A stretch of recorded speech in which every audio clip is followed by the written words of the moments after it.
Hey guys, I have a very exciting video coming up for you.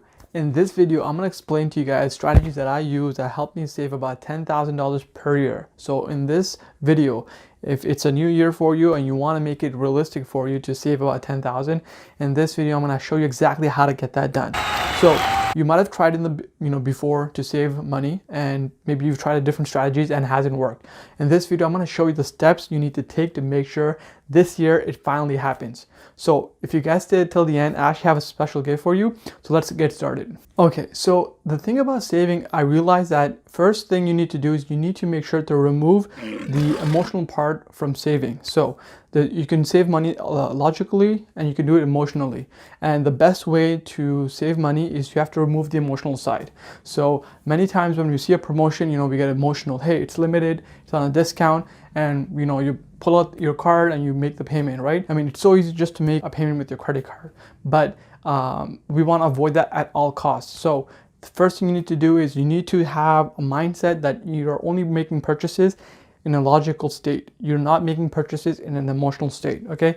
That's gonna really decrease your thought process in terms of making a purchase, okay? So now you're thinking logically, okay? That's the first step. Number two, you need to make sure you know where your money is going. So like, is most of your money going, in clothing, in food, in car payment? Where is it going, right? I don't know that. The best person to know that is you. So you need to figure that out, right? You need to know where is your money going, where is it disappearing, so that you can have better control over it. So the first thing you need to do is list down all your expenses, okay? And everyone has mostly the same expenses, right? Like you have expenses for your rent, you have expenses for your car, your food, your cell phone bill, you're spending money on clothing, you're spending money, maybe on restaurants, maybe you're spending money on the gym, you go to the dentist a couple of times in a year. There's just maximum like 5, 10, 15 expenses that you have every month, right?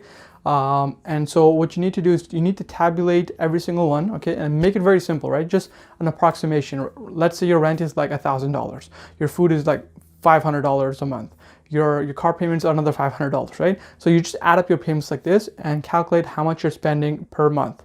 And then the best way to do this is open up your bank account and look at the transactions and then break it up into categories and see actually where your money is going, okay? So now that you've figured out where your money is being expensed, how much you're making, that way you have a very healthy idea how much income you make and how many expenses you have per month, okay? You got that out of the way. Third thing you need to do now is you need to set a goal.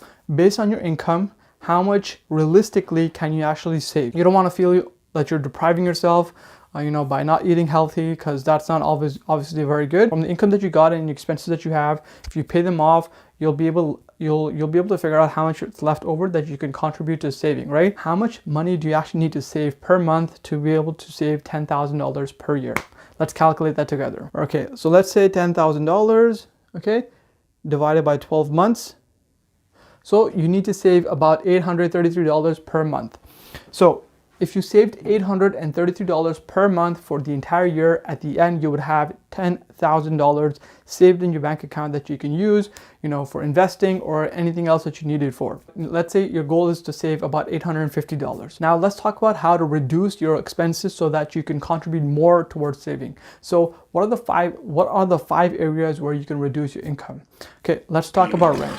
Okay, so rent is like the biggest one, right? It's the one that most of our income goes into. So how to reduce your rent? Well, look, there's only so many things you can do to actually reduce it. Number one is you can move into a cheaper place, which might not be the most convenient. If you want to just like stay in your place, you can put it on Airbnb and rent out a portion of it so that you don't have to pay the full thing. You can think of like bringing in a roommate where you live, so that way you pay half or you pay a bit less, right? That way you don't have to pay the full rent.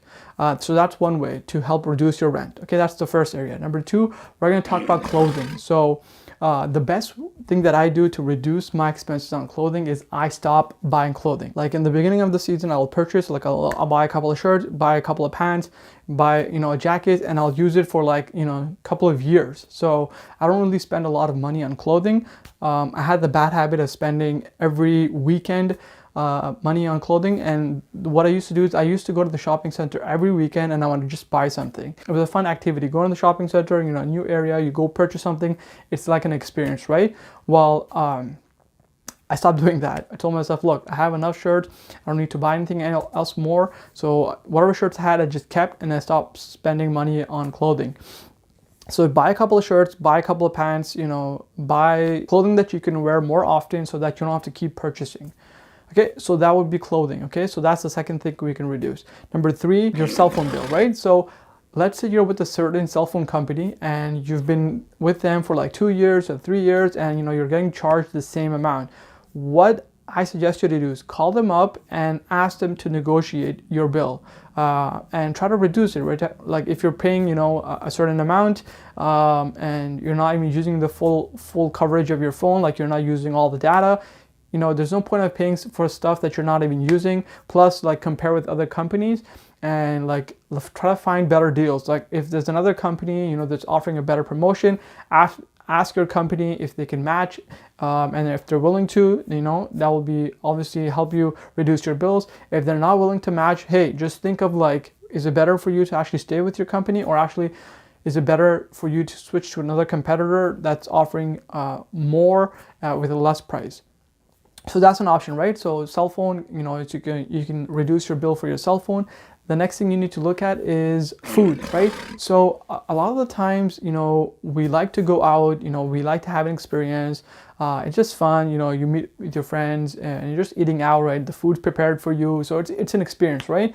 But realize if your goal is to, you know, get to your $850 per month target, you know, is it helping you or is it moving you away from, you know, your target? Order less food from restaurant. What I would suggest you to do is mostly eat from home, right? It's, you know, healthier for you. You know exactly what's going into your food, right? So you can have control over your health. You can design, you know, your food exactly how you prefer it. So, I mean, how is that not a better option, right? Plus, it's going to be fresh. Plus, it's going to be warm, right? You make it on the spot. It's not like, you know, in a fridge for like a couple of days. It's not like it's preserved and then defreeze and stuff, right? Like you can make food at home that's more fresh, that's healthier, that tastes better, and that looks better. And, you know, you have the convenience of eating way more. You know, from a restaurant, you might not be able to eat as much because it gets expensive, but at home you can eat a lot more. So, you know, eating at home is a really good option, and that really helps to reduce your expenses. Make it at home,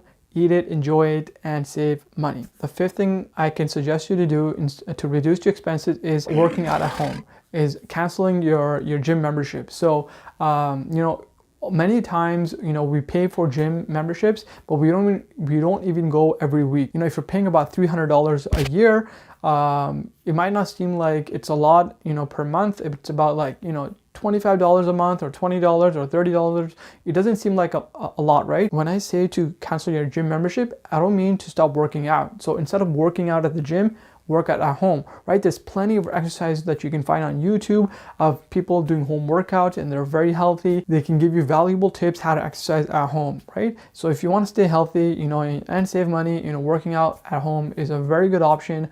You know, you can just buy a couple of equipment as well, or you can just use, you know, the furniture around your house. Just make sure not to break anything, because that could cause a problem with your family members, right? So yeah, so that was my 5th tip. So I hope you guys enjoy that. These are 5 tips that I suggest you guys to do that will help reduce your expenses. Okay, so I just gave you guys 5 tips how to reduce your expenses so that you don't really feel like you're depriving yourself, but it's actually a realistic goal. Work at home, eat at home, rent out your space, reduce and negotiate your cell phone bill, and negotiate also other bills as well. Like if you have other bills that you haven't looked at, you know, for a while, and you have other competitors, compare your electricity bill, compare your water bill. Just find out more options available for you to help you reach that goal. You know, another big expense we have is car payments. Like if you don't need to get a car, don't get one. If you can use public transport, right, it's a better option. It might be cheaper. It might take you longer to get to your destination or not, but you need to actually research that. Is it worth it for you to be paying $700 towards your car payment that you're only using like once or twice in a day? Is it better maybe to save that $700 a month, just by going through public transport, right? That might be a better option. If you guys want to have to know a breakdown of how to calculate how much you're actually paying for your car, I actually made another video but I broke down everything, all the different categories of where your actually money is being spent in your car. You might be paying a certain payment, like maybe the dealership might say that you're paying only $200 per month, but I've actually made a category of all the expenses I had in the entire year, and I put that video together so that you can actually look at exactly how much you're actually paying instead of like what you're told in the beginning. Watch this video and it'll give you a lot of tips. If you guys can save about $850 per month at the end of the year, in just 12 months, you will have $10,000. Now you can use that towards anything that you want, right? Whatever makes you happy. All right, guys, so I hope you enjoyed those tips. So they were very simple tips that you can implement in your life to help you get to $10,000 in your bank account at the end of this year. So I hope you guys are excited. I hope you're willing to, take this opportunity to actually, sit down and do this logically and, be excited that at the end of the year, you'll be able to have $10,000 in your hand and spend it in what you like. So I hope you guys enjoy this video. If you guys want more tips, I'll be happy to continue to make videos like this. Okay, so before I forget, I said I had a gift for you guys, right? So in the description below, what I'm going to be doing is I'm going to make a list of everything I mentioned. It might be everything I mentioned. I'm going to be making a list so that at home you can actually download this and write down exactly what those expenses are for each of these categories. That way you'll be able to easily track down how much your expenses are, how much your income is, and actually mention your target for the year and for the per month as well to help you actually get there. So it's completely free. You can just download it from the description below, and you can use that to help you get to your your yearly target. So it'll make it very easy and simple for you to actually just follow along and see how much you're saving, what your expenses are, all the different categories, and just make it very simple for you to actually make this realistic and actually achievable. So yeah, it's going to be in the description below, so you guys can take advantage of that. So that's my way of saying, so thank you for staying till the end.